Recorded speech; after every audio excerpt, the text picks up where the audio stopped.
just a couple of things to start off with in terms of how we're going to run the thing. Because there's so many people, we're not planning on having a big interactive session. We've asked people to give us questions, and we think that will cover a lot of things. But you have got the chat function there. If you have things you want to ask, could you please put them in there, and we will then be monitoring that as we go along, and we'll try to get back to that. Also to say, this is a postponed event, but the reason we postponed it was because there were some minor legislative changes coming in, and we wanted to be able to talk about them. So Laura will be going over that this morning. I want to say also that all the presentations and guidance and so on that are relevant will be uploaded into the chat, so you can have a look at that there. And yes, I hope you find this a very interesting session. I want to welcome you all. It's a great number of people who've come along, and we hope that we'll have a very interesting session. I was joking when I said, obviously, it was inferring that it wasn't an interesting topic. It is, of course, of great interest to us. And through our surveys that we did with the sector in May, we realised it was a major concern for many charities. So we've been trying to be as clear as possible about what we're expecting. And today we hope we can allay a few more fears, answer a few more questions, and just, let you know where we're at in terms of legislation and what we are doing as a regulator. So what I'm going to do is I'm going to get Laura Anderson to do all our heavy lifting today. She's going to do the presentation. And once she's finished, I'll capture some of the questions that have already been sent in. And Paula, thank you Paula, and Cameron and Ian, who are here from OSCR, will be collecting some of these questions, and I will come back to them at the end as well. So I hope that's okay. Laura, if I can pass on to you, and over to you to shed lots of light on AGMs and meetings, please. Thank you so much. Very good afternoon, everyone. Cameron, would you be kind enough to start sharing the slides, please? Thank you so much. Okay.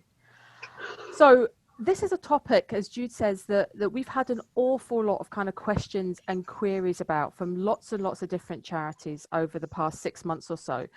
And what we're really hoping to be able to do today is to kind of answer some of the questions that commonly have been coming to us, and try, and as Jude says again, allay some of those fears that I know people are having around this space. Cameron, could you move us on to the next slide, please? So let's have a look and see what we're going to cover this afternoon. First of all, I'd like us to all be clear about what the current rules are for holding virtual meetings and AGMs in particular. And there are a few slides that I'm going to go through there with particular reference to the particular changes that were brought in that affect companies and SCIO, Scottish Charitable Incorporated Organisations. After that, we're going to move on to look at some of the options and the benefits of virtual meetings. So what are the options for having meetings, and what are the potential benefits for having a meeting online? We're going to then share with you some of the really practical tips that we think particularly will be helpful for you in having online meetings. And these are tips that actually we've kind of formed through our own experiences over the last 6 months, participating and indeed hosting some of these events as well. We're going to then move on and look at some of the key governance considerations in this space, and particularly offering you some good food for thought in that space. And then move on to look at AGMs in particular, and some particular issues. I've used the word particular twice there, sorry. Some issues that we know that charities may be struggling with and have questions around in that area. I'm going to move on then to look at the guidance, the other guidance that's available, not only from us, but also from other organisations that you might find particularly helpful. And then, as Jude says, we're going to round up by having a look at some of the kind of themed questions that you've been asking us in advance of this event. So that's what we're going to do for the next wee while. Cameron, could I have the next slide, please? So thinking then about the current rules. Okay, now the first slide here talks about your governing document. So the points that I'm going to make here are relevant for every charity, regardless of what kind of legal form you are, regardless of what kind of shape and size you are. Okay. The really important thing to remember is that you need to follow whatever provisions exist in your governing document as far as you possibly can do at this time, okay? So when we're talking about AGMs, for instance, remember to look at when an AGM needs to happen according to your governing document and what is meant to happen at that meeting. So for example, If the annual reports and accounts of your charity are meant to be approved at that meeting, that's really important to obviously take account of when you're going to plan an online AGM potentially. Understand the requirements that you have for all the different types of formal meetings that your charity might need to have. An AGM is only one example of that, okay? And understand what powers you might have to hold your meetings on a virtual basis. So understand, for example, if your governing document says you have the power to hold your meeting virtually. Understand also if it says that you do not have the power to do that and it specifically doesn't allow you to do that. In many cases, your governing document will actually be silent about this. Many governing documents, particularly ones that are older, where maybe virtual meeting facilities just didn't exist when that governing document was written. And so the governing document's likely to be silent on that basis. Where it's silent, what I want to make clear is that we are very happy as your regulator for you to have your meetings virtually where your governing document doesn't say anything about it. Okay, if there's nothing to preclude you from having your meeting virtually, then the best thing to do is to proceed and have your meetings, whether that be an AGM, a charity trustee meeting, whatever it might be. Okay, if your governing document specifically says that you can have your meeting virtually, then clearly you've got the green light to go there. Be very clear about what your governing document says about different types of meetings, okay? So when we're talking about trustee meetings, that's different from meetings of the membership of your charity. Now, not every charity has members, but many charities do. So be quite clear about the different provisions that exist in your governing document about meetings. Cameron, could I have the next slide, please? Thank you. So I said specifically we were going to come on to look at the rules for companies and SCIOs. Remember, SCIOs is a Scottish Charitable Incorporated Organisation. So for these two legal forms, there were some particular extensions which were granted by legislation that was made during the pandemic. Now, these fall into two distinct areas. The first one that we're going to look at is specifically about the timing of your AGM, okay? If you were due to hold an AGM between the 26th of March this year and the 21st of August, you have until the 30th of September to do so. I think someone's just come off mute temporarily there. So yes, sorry, just to repeat that. If you were due to hold an AGM between the 26th of March and the 21st of August, you've got until the end of this month to do that. Now, if this applies to you and you haven't had your AGM yet, then I would say please try and arrange your AGM in the next few days. Because as far as we understand, there is not going to be an extension offered to that 30th of September date, okay? So if you're in this space, please try and do what you can to make sure you have your AGM before the end of the month. Cameron, could I have the next slide, please? Thank you. Now, the second lot of changes that were made by this 2020 Act are about the ability to have a meeting on a virtual basis. Now, this applies regardless of what your governing document says. Now, remember, it only applies where you're a company or a SCIO. So any meeting of members, and it is specifically meetings of members, that were due to take place between the dates shown, and I actually can't see the dates on my screen at the moment just because of where my settings are. So it's between the 26th of March, and the 30th of September. Any meeting of members due to take place between those dates can happen virtually, okay? Regardless of whatever your governing document might say or not say, they can happen, but it's only if you're a company or a SCIO. Now, an extension has already been granted to that up to the 30th of December for a SCIO, all right? And for companies, we're expecting an extension to be announced anytime soon. And the reason that the two things are different is because the change for SCIOs has been able to be made by Scottish Parliament, but the change for companies needs to be made by the UK government. And they just maybe haven't been as quick off the mark as the Scottish Parliament has been. So we're expecting that to be announced very soon. And whenever that extension is announced, then we'll update the guidance on our website so that you'll be able to understand that. I can see that somebody, I'm just going to take this question that somebody I think has put in the chat. Please explain why the dates are different on the two slides. Cameron, would you be kind enough just to go back a slide for me if you can? Thank you kindly. So the first slide that we're dealing with here is specifically about holding an AGM. And it's to do with the fact that some charities would have been due to hold their AGM between these dates. So between the 26th of March and the 21st of August. Okay. So where that's the case, you can have your AGM up until the end of September. So it's offering a bit of an extension to the period within which you were meant to have an AGM. Cameron, next slide, thanks. And what we're saying on this slide is this is about having a virtual meeting. So it's not necessarily just about an AGM, okay? It's a virtual meeting of your members, but it doesn't necessarily have to be about having an AGM. So this is where a meeting of members, which was due to take place between the 26th of March and the 30th of September, and what the provisions in law say is that that meeting can happen virtually, okay? So it can happen online. And that's what we're saying has been extended up until the 30th of December. So hopefully that's clarified that point. So this, remember, doesn't apply to meetings of charity trustees. We're only talking about meetings of the members of a charity at this point. Cameron, could I have the next slide, please?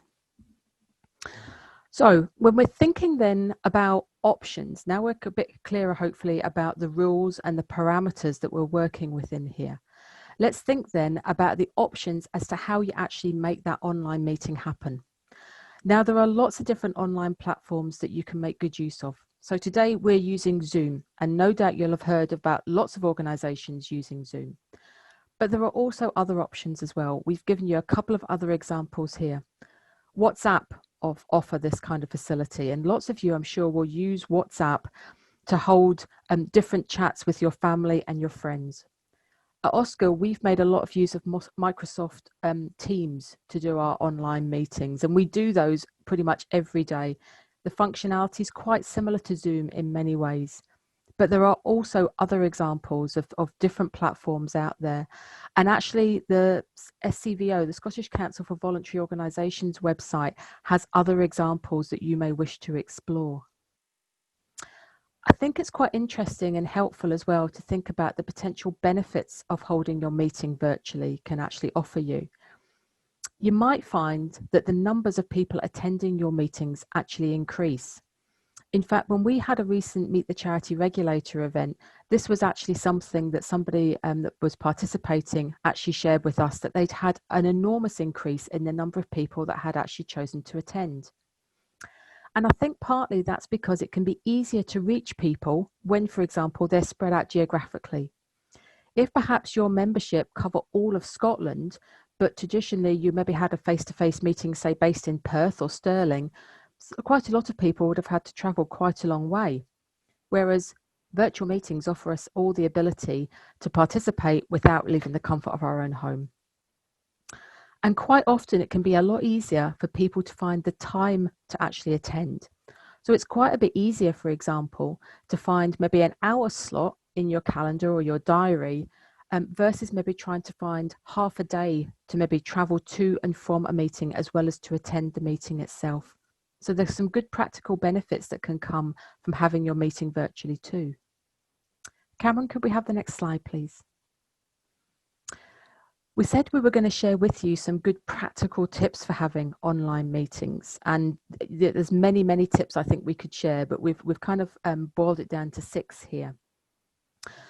The first is, I would say, try and make sure that you have clear instructions for everyone that's going to be participating, and maybe even try and do a test run, okay?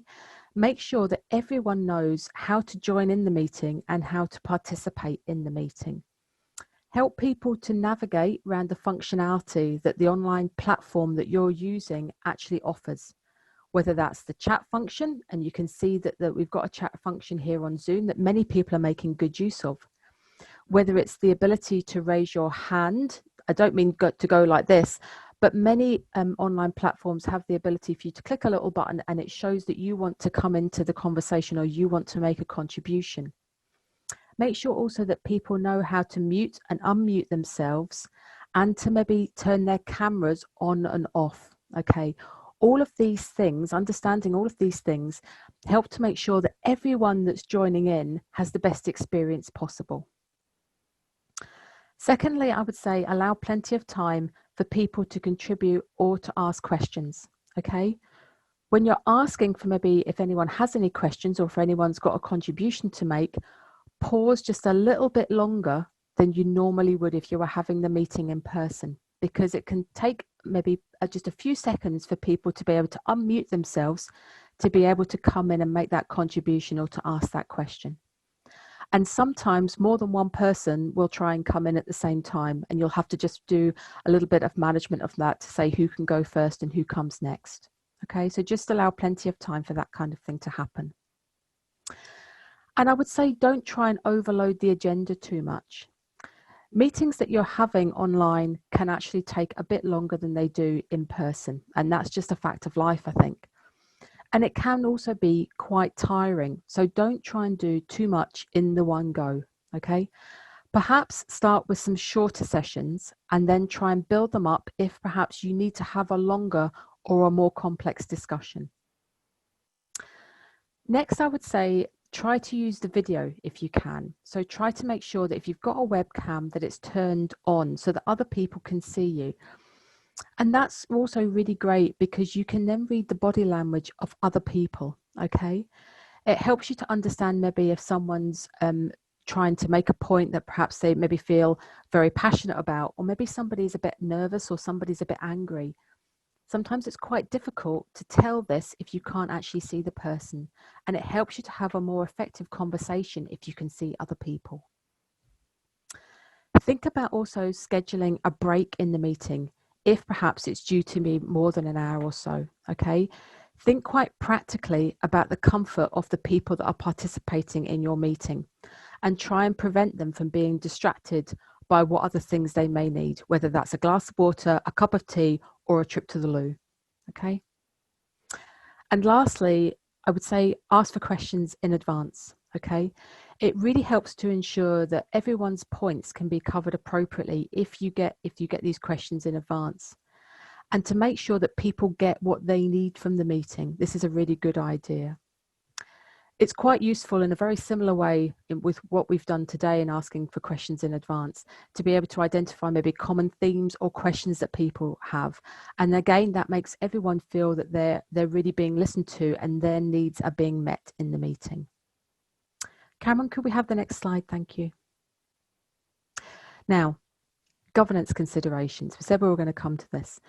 When you're thinking about holding a meeting online, it's really important to remember that this is all part of having good, strong governance.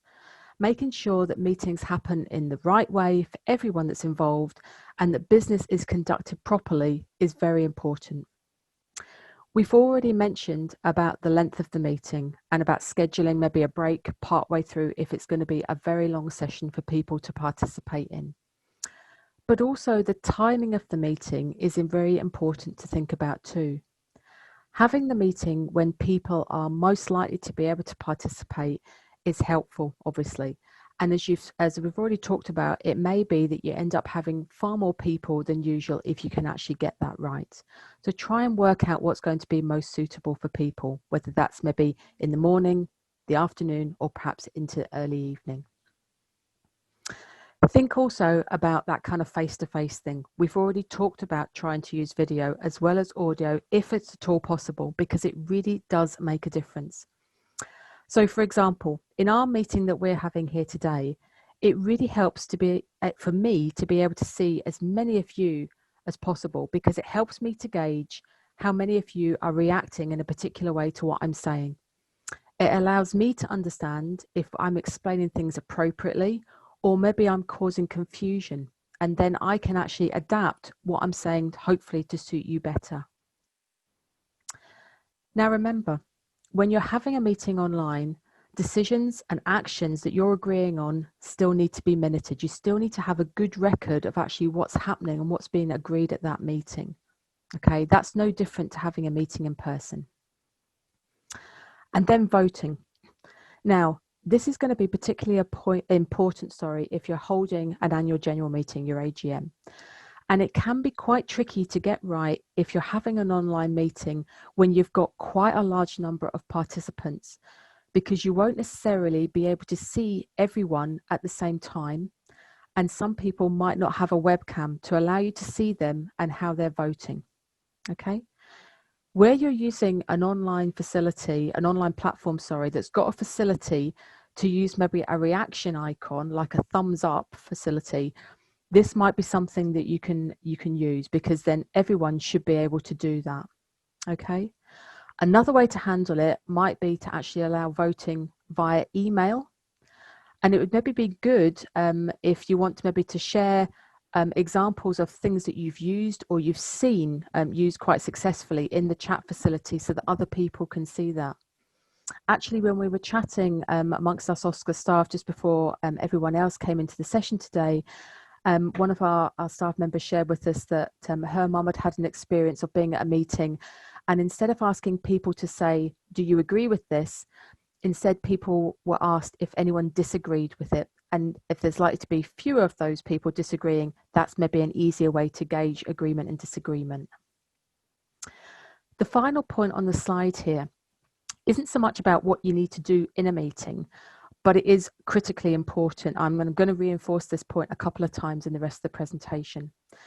It's about thinking how you can be proactive to take steps to amend the governing document for your charity, to introduce greater flexibility, and that can only be a good thing. So if your governing document doesn't say anything about holding meetings virtually, it's a really good idea to update the governing document so that it does have specific provision in there to allow you to do that. Okay.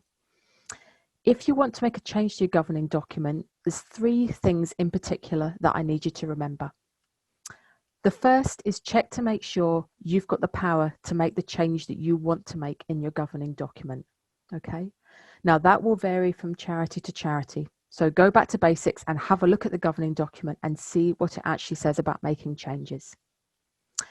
Secondly, if you have the power to make the change, then remember to ensure that you're meeting the quorum arrangements, the quorum requirements that are relevant for your charity when you're making that decision. The quorum is the minimum number of people that you need to make that decision. Okay. And then thirdly, notify us of the change that you've made and send us a copy of the new governing document. Okay. And you can find out how to do all of this on our website. We've got good guidance on this to explain exactly what you need to do and how you do it. Cameron, could I have the next slide, please? Thank you. We said we were going to return to some of the specific points about annual general meetings that we find charities are commonly asking us about. Okay. The first point is about advertising. And again, we did cover this a little bit earlier, but it's really about making sure everyone knows that you're calling an annual general meeting and when and how that meeting is actually going to be held. Now, I know this sounds very basic and very obvious, but it can't be overemphasized because it's really easy to overlook the obvious things. When you're quite caught up with actually getting an online platform sorted out and how you're going to manage that, it's very easy to overlook the obvious things like telling people how they can participate and when it's going to happen. Secondly, help people to participate. I'll get my teeth in, okay? We looked at this earlier on with some of our practical tips. Make sure that people know how to join. Make sure that hopefully they've got the right technology and the right access to be able to participate properly. Think about your quorum. Remember I said earlier, that's the minimum number of people that you need to have to make a decision and to conduct the charity's business, okay? So in an AGM, it's going to be the minimum number of the charity's members that need to be present, okay? Make sure that when you're holding an AGM, you've got at least that quorum number present, because if you don't, then you're not going to be able to take any decisions that you might want to take in that meeting. And again, reinforcing the point that we said earlier, questions in advance. It's great to ask for questions in advance if you want to really make sure that people feel included and feel listened to. If you've got a very large number of people to participate, it won't necessarily be practical for you to try and answer all the questions that are actually that people want to ask actually in the meeting itself. So allowing people to submit these in advance is a great idea. Next slide, please, Cameron. Now, this is the thing I said I was going to just reinforce just a couple of times. and this is an absolute plea that I'm making to you, and it's not just actually a plea that I'm making to you in relation to virtual meetings and AGMs, but it's actually a plea just in terms of a bit of a basic good governance thing, which is about making sure that your governing document is as up to date and fit for purpose as it can be for your charity. Make sure it's practical. Make sure it's helping you to do your job well, okay? Please, please, if you haven't looked at your governing document for a good long time, please dig it out of the cupboard, dust it off, and have a good read of it. Make sure that you understand it. Make sure it understands what you need to do, what you have the power to do, and how you do these things, okay? It's really, really very important. Next slide, thanks, Cameron. Now, in terms of where you can get more help and more guidance, we've got COVID-19 specific guidance on our website, okay? For anybody that hasn't seen that, you can access it from the bright red banner, which is right at the top of the homepage on our website at www.oscar.org.uk. There's lots of good practical guidance in that space, not just about virtual meetings and AGMs, but about other things that you may need some help with during these testing times. The other organisations that we're signposting to on this side, the first one in the blue box there is a COSVO. Now that's the Association of Chief Officers of Scottish Voluntary Organisations. Their website has some great resources, and in particular, there's a very helpful article about meetings and AGMs within the COVID-19 section on their website, and it's got some good further practical tips beyond the ones that we've talked about here today. So if you're maybe getting ready to hold your first meeting virtually, this is a really good place to go to get some more good practical advice. And last but by no means least, SCVO's website. Now I mentioned SCVO earlier. Remember, that's the Scottish Council for Voluntary Organisations. They've got some very helpful virtual meetings and video calls guidance on their website in the coronavirus section. There's some really good examples there of other online platforms that you might wish to explore, and indeed some links to charities that have been using some of the online platforms so that you can get an idea about how it's been for other people. So these are all good practical sources of other advice and other support that you might wish to access.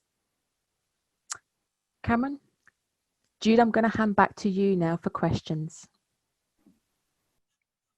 Thank you. I was getting busy and excited in the chat, so it was very exciting. But now I'm here, and what we're going to do is we're going to just have a bit of a conversation between me and Laura on some of the questions that have come up and touch on some of the issues that are coming through in the chat. So hopefully we've captured the main ones, and if we're going to give a chance for people to carry on asking questions in the chat, so we'll get to them as and when we can. I can't believe that's already half an hour, so we better get a shifty on. One of the things that I'm just going to quickly touch on is the safety of online platforms, because that's one thing that people have been worried about. We've heard it in some of our other meetings. We've also heard it in other sessions that I've been at, and there's been a bit of stuff in the press about the security of online platforms. And obviously, one of the things that most of these companies have been trying to do over the last wee while is make them as secure as possible, because they know more and more and more people are using them. There are a number of ways you can mitigate some of the risks. Some of the ways that Paula, who really has really trailblazed our work in this space, has done is sometimes separate the code from the from the password of the Zoom call, for instance. There's ways of mitigating that. But if you can't do that, first of all, they aren't like the most insecure things ever. Most of the stuff that you ever done, we've not had anybody invade our space. Most charities have done it quite successfully without anything happening. The main thing is to have an exit strategy. So if somebody does suddenly photobomb you in the middle of your AGM, you need to be sure that somebody knows how to just switch it off and get out, and then you can find another way of coming back in. But it is, to my mind, although I'm willing to hear in the chat here if other people have had experiences, we haven't heard a lot of cases where that has been a very serious issue. So that was the first thing I wanted to touch on. I'm going to ask, oh yeah, Laura, go. So one other thing I'd add to that, which is that the National Cyber Security Centre actually produced some quite helpful and very simple, I have to add, guidance about using and starting to use online meetings, and SCVO have that on their website, or have a link to it on their website, that you might find helpful, just to allay any fears that you or any of the people who are going to be participating in your meeting might have. So that's worth a little look as well. Sorry, Jude. We've covered a lot of the questions. You've done a lot of talking about AGMs, but one of the things that might be good just to revisit a bit is a lot of there's been a couple of questions about what does it mean for vulnerable people. Perhaps what does it mean for people where digital access is difficult? What can they do about that?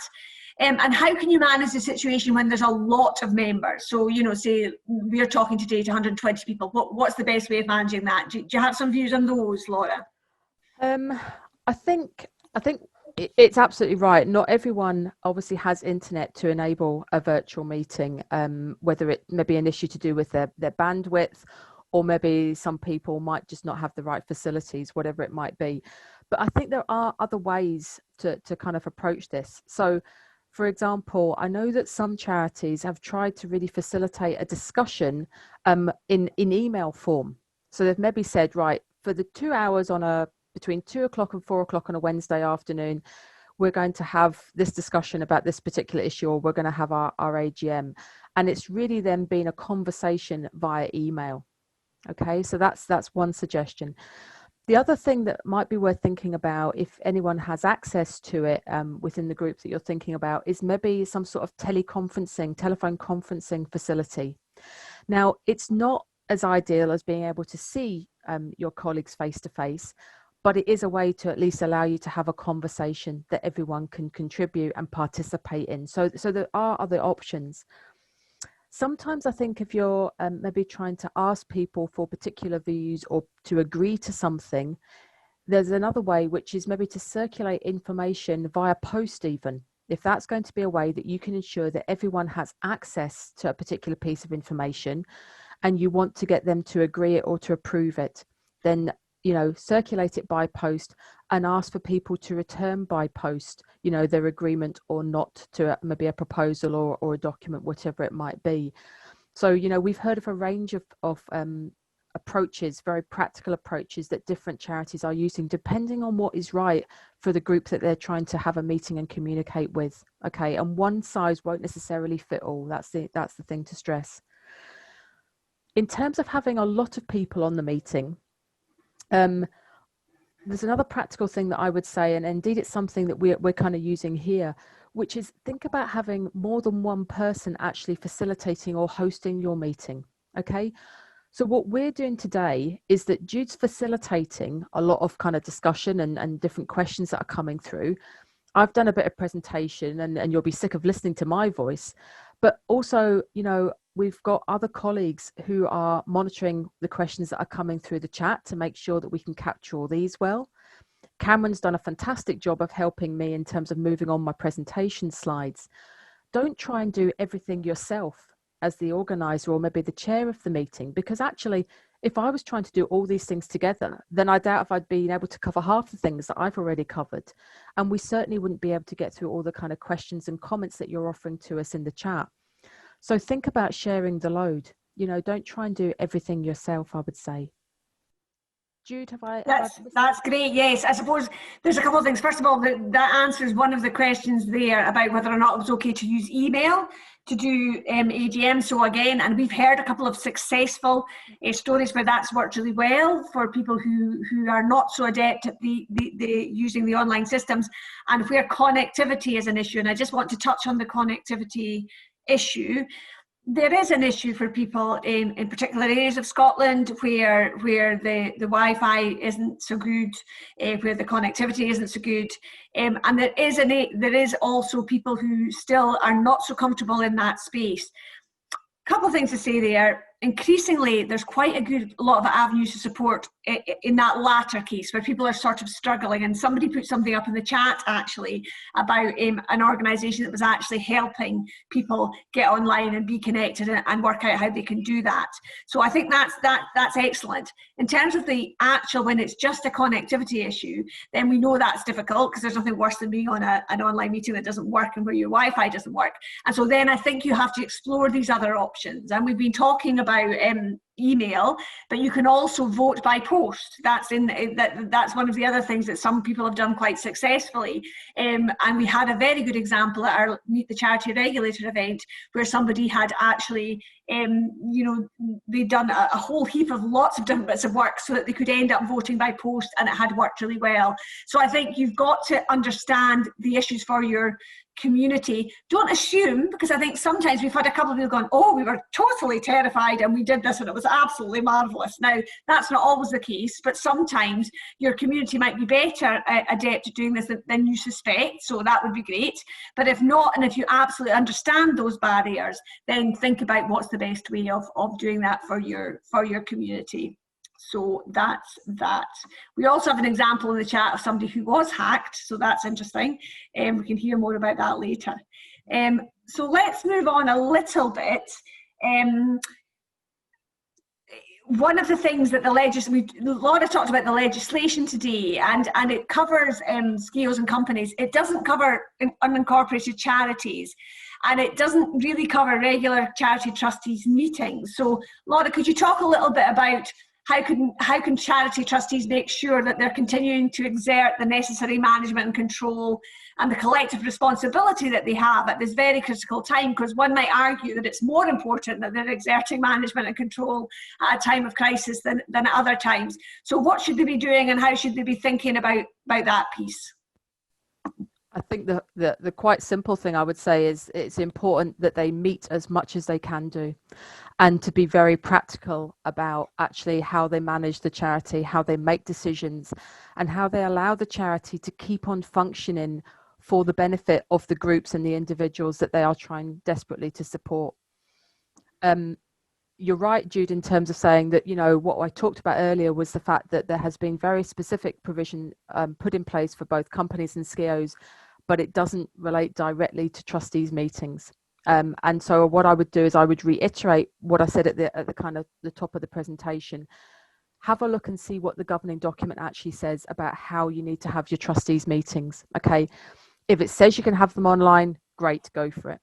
If it doesn't say anything about how they need to be held, then you can still have them virtually. It doesn't need to be something that you have express permission to do in your governing documents. So if it doesn't say anything about needing to be face-to-face or being able to have it virtually, then you can have it virtually. That's okay to do that. The most important thing is that you're having the conversations that you need to have.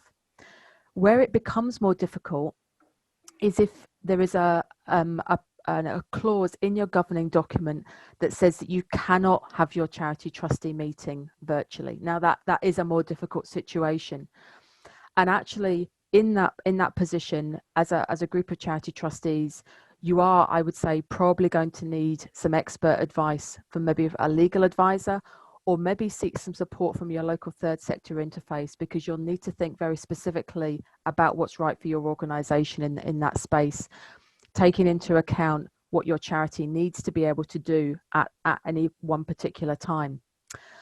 What I would say, to hopefully just allay any particular fears running about, is that if you as a group of charity trustees are absolutely trying to do your best, and we recognise that that's what people are trying to do right now, okay? If you're not exactly able to follow precisely what your governing document says for whatever reason, okay, what we ask you to do, number one, make every effort to do so, and make every effort to deal with the situation that you'll find yourself in, okay? So if your governing document, for example, says that for you to meet as a group of charity trustees, you have to do it face-to-face in person, and you're not able to do that, obviously, at this particular time, it's going to be potentially a bit difficult for you to actually make a change to your governing document, because you can't meet to actually go through the necessary process to make that change, okay? If what we were to do is to look at your situation for whatever reason. So say, for example, we had occasion to look at that situation in your charity because someone had brought a concern about that to us. We would look, number one, very proportionately on what you were doing and what you were trying to achieve at that point in time, okay? So one of the things that we would look at is what steps had you taken to try and address the difficult situation you found yourselves in. So if, for example, you were able to show us that you had made efforts to go and seek perhaps legal advice on how you could deal with the situation, then we would consider that to be you taking appropriate steps as a group of charity trustees to act in the interests of your charity, because acting in the interests of your charity at all times is one of your critical legal duties as a group of charity trustees. So we would look to see what steps you were taking to try and help yourself out of the difficult position that you would find yourself in, okay? But it's not possible for us to be categorical as to exactly what you do in every one of these situations, because it is possibly going to be quite specific to your charity as to what you do. And that's why we would suggest that you seek special advice at that point. Jude, is there anything else you'd wish to add? No, I would just maybe add to that, I mean, Laura's the one who is always brings us back to the essential core of the question. But I think the most important thing to take away from what Laura just said is you must be thinking of acting in the interest of your charity. And it certainly isn't in the interest of your charity to not have the conversations and not think about the best thing to do. And one of the things we've stressed in other meetings is you may have to do things that are not quite what it says in the governing document. Advice is great and very helpful. And recording what you've done very clearly, so that when anybody comes back to say, oh, but they did that and they weren't meant to, you can say, well, we did that because that's the only way we could make a decision about our community hall or our food bank or our whatever it is that your charity does. So it is very important that the overarching general duty of acting in the interest of your charity in a time of crisis is very different. So we understand that. We ask you to have those conversations and make sure you're recording why you've done what you've done. And then if we ever got in conversation with you about any of that, then you're in a fantastic place to be able to say, yes, that wasn't quite, we wouldn't have done it that way normally, but we had to do it that way because of X, Y, Z, and because we got this piece of advice. So that recording piece is very, very important. I'm going to move on to a couple of things that are in the chat, give Laura a little bit of a rest, and see if I can answer some of these. I think there's a point I just want to reinforce, something that Martin put in there about the chairing of a virtual meeting, and the fact that it is a particular skill which I may or may not be manifesting today, but particularly when you're having a big meeting, which we've had to do on a number of occasions, you have to really think about how you're going to include people in that, because some people are more comfortable in that space than others. Some people are a bit nervous about contributing. So it's giving people different options of coming in, but also chairing that space in a way that makes people comfortable. And it may be that, if the chair is not the best person for doing that, they might want to, and Laura's touched on this already, they might want to make sure there's somebody who can help them out with that, bringing people out and so on.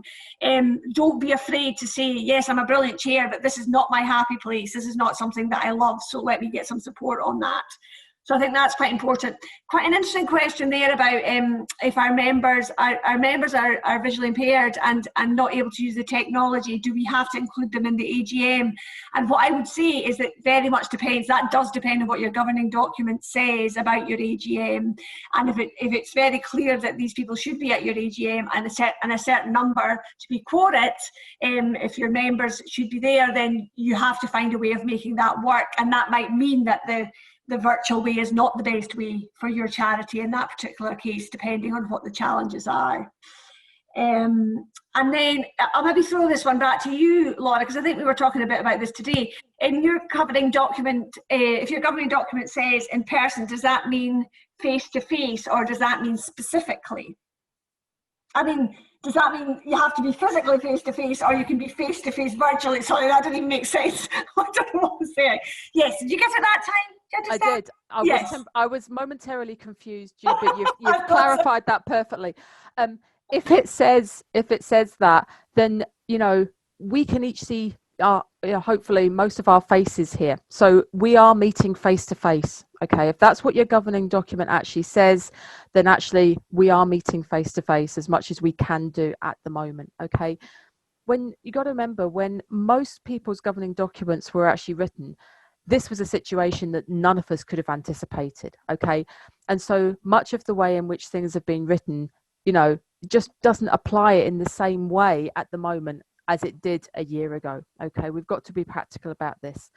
So, you know, this is a face-to-face meeting. This is an in-person meeting as much as it can be, I think, at this time. Great, thank you. And I think it's worth just covering this because I think proxy voting has come up a few times in the chat. So is there anything we want to say about proxy voting? How does proxy voting, is it exactly the same as it would be in a normal AGM? How does that work? Oh, that's a good question. Not one I'd actually really thought about, I have to say. I know, yeah.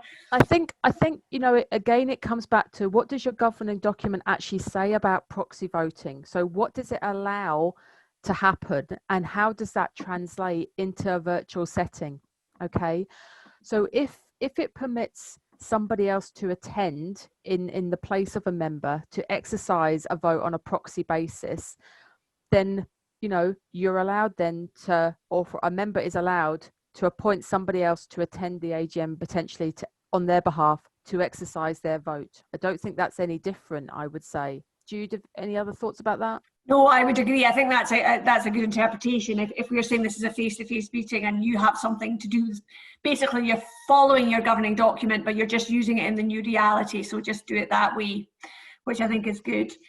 Now I've got a question here that came in before, and there was a couple of questions here. I'll touch on them first, Laura, then I'll pass over to you. There was a specific question about, well, can we just miss the AGM? What would we do? Would we be after you with a sharp stick? Which doesn't actually say that. What would OSCR do if somebody was going to miss the AGM? And then what about people who sign their annual reports and accounts off at an AGM? They're not always linked, but they often are. What should people do about that? They're two obviously different issues. I'll take the first one first, because that makes sense. We would still be saying to people, you know, we are going to be very flexible. We are being very flexible at the moment, but try and get your AGM done when you can. You're just sort of storing up a bit of a problem for yourselves in the future if you don't get it done. And actually, I imagine it adds to stress levels and makes people feel a bit ill when they're thinking, oh, gee, we've got to get this done, and what's OSCR going to do? Now, the answer of what OSCR is going to do is we're going to be very, very practical in this situation. We're going to take everything into account. We're not going to come out after you know, screaming and shouting. But what we're saying is it's not a good idea, just in terms of good governance, in terms of your charity, and in terms of your own general well-being as an organisation, to miss your AGM. So think about having it, and hopefully today has given you a bit of confidence to say, listen, we can do this. We'll do it in the best way for our organisation. It might not be perfect, but we'll do that. And then the whole issue of the annual reports and accounts, again, we're being quite practical and pragmatic on that front. We've given a grace period, and we're chatting at the moment about if we're going to extend that or not. But even so, what we're saying is, do what you can to get your reports and accounts to us, because it is a key tool for everybody out there knowing that you're doing what you need to be doing in this time. It's that tool for transparency. It's what goes on the register. It's pretty important to get them done. And if you don't get them done, then you end up just again storing up problems for yourself in the future. We are accepting reports and accounts without signatures at the moment, so that we can, you know, have the information that's in there. Try your very best to get it done. There are much better signing tools online now. I'm on a charity board, and I signed our reports and accounts off online, but with my signature. So for some charities, it's possible to go down that line. But what I'm saying to you is, don't store up problems for the future. Just get them done in the best way you possibly can. Get us the information, because then that leaves you in a much stronger position for next year. Laura, is there anything you want to say to that?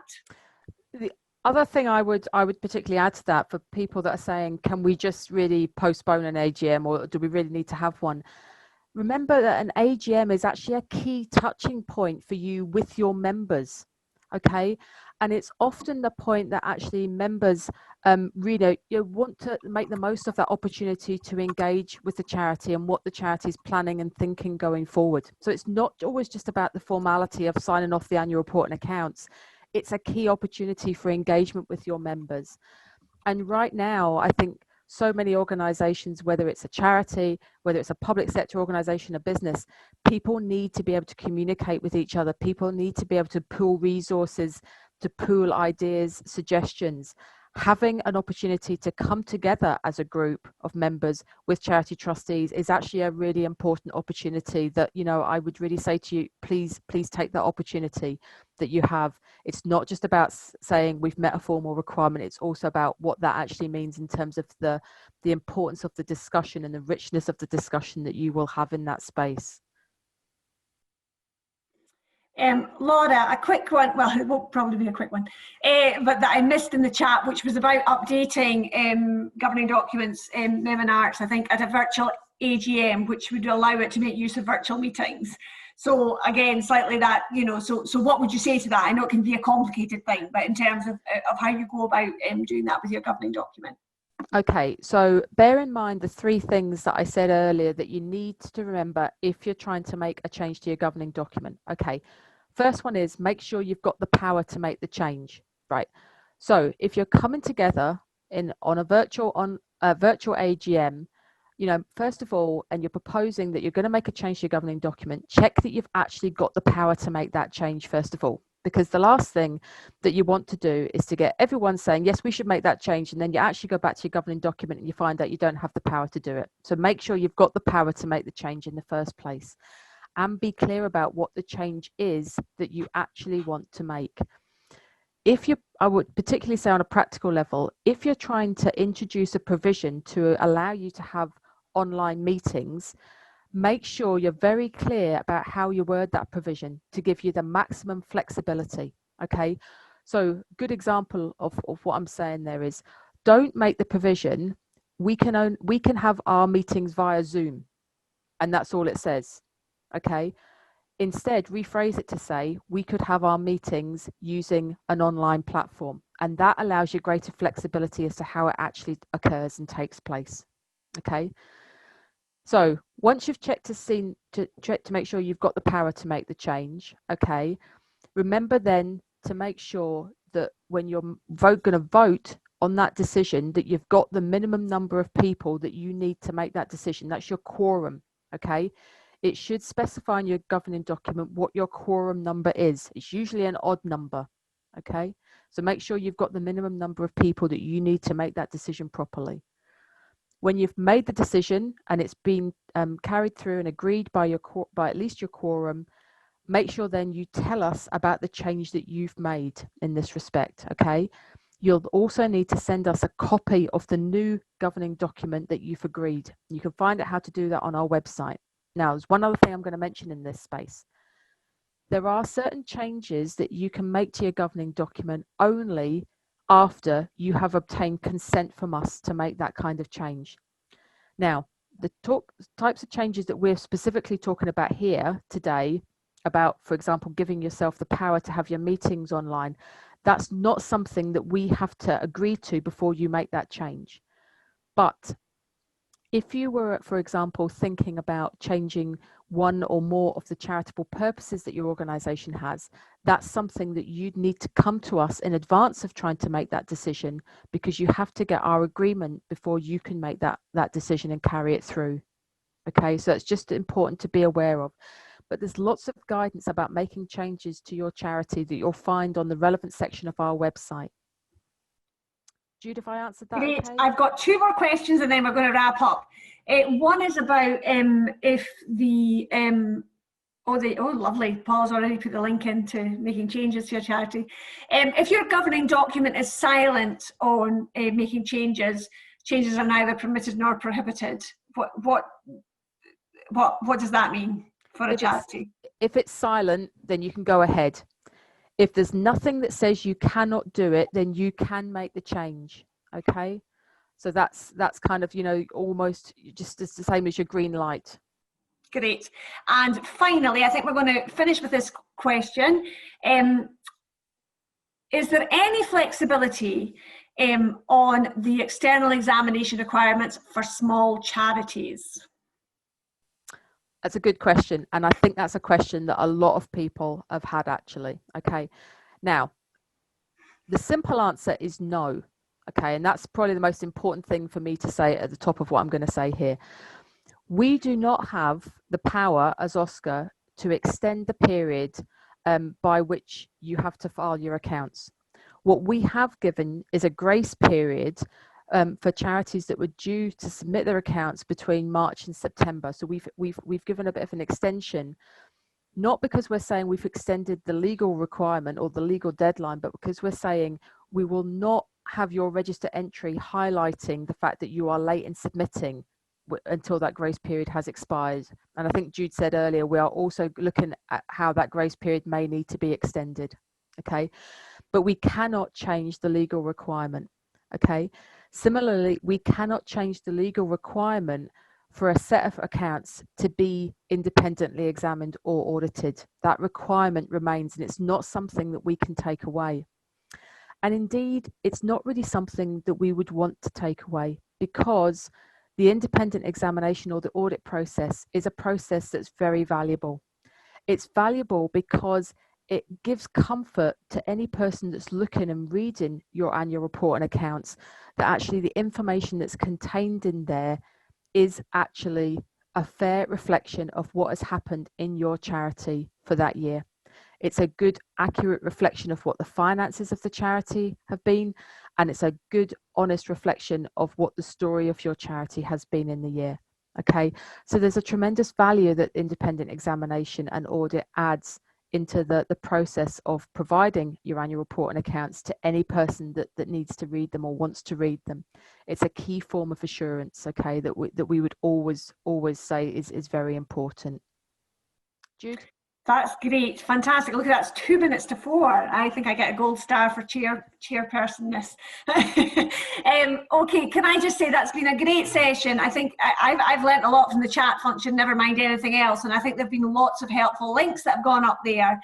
So thank you for everybody who's participated. Can I say thank you to Ian, thank you to Cameron, and thank you very much to Paula, who is really our key person in all of this. Thanks to the wonderful Laura for a fantastic presentation. And can I just say thank you all for coming and for contributing so wonderfully to the session. Thank you.